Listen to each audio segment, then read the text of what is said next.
Mohammad Ishan Magare Mau UP से पूछते हैं, मोती साहब गंडा और तावीज पहनना कैसा है?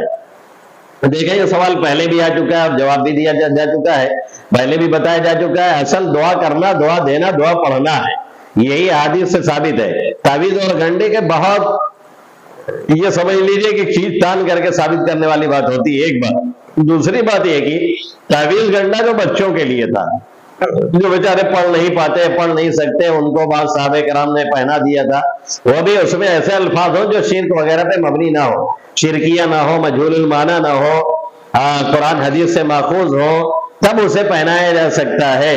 जो रवाज चल पड़ा है वो इंतहाई गलत है, और दिक्कत ये है कि लोग उसी पर भरोसा किए हैं और शिर्क की तरफ एक तरह से जा रहे हैं।